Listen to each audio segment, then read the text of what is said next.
Mon coming out au niveau familial n'a pas été des plus simples. Maintenant, j'ai eu la chance d'avoir des parents qui ont continué de m'accompagner, même si parfois les discussions étaient difficiles, même si ça a pris du temps.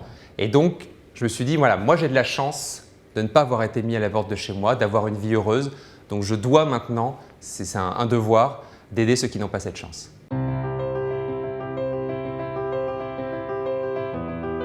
Quand on rencontre les jeunes qui sont hébergés au refuge, on voit que ce n'est pas uniquement un toit, on ne les met pas uniquement dans un centre d'hébergement d'urgence.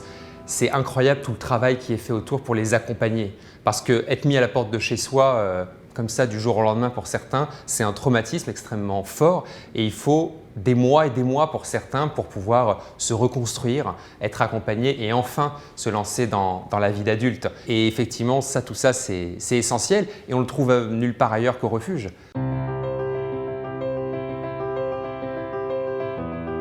J'ai été associé à ce qu'on appelle au comité de suivi des engagements. C'est-à-dire qu'effectivement, la nouvelle direction a pris tout un tas d'engagements extrêmement sérieux, extrêmement détaillés. Et nous, avec d'autres observateurs indépendants de la direction, on a suivi et vu semaine après semaine, mois après mois, tout ce qui était mis en place et tout ce qui restait encore à faire. Et aujourd'hui, on peut en être vraiment fier. On a un refuge qui est solide, qui est sur de bases extrêmement saines et qui permet de se développer de manière beaucoup plus rassurante, à la fois pour les donateurs, mais pour les jeunes surtout qui sont hébergés, pour tous les partenaires de la Fondation.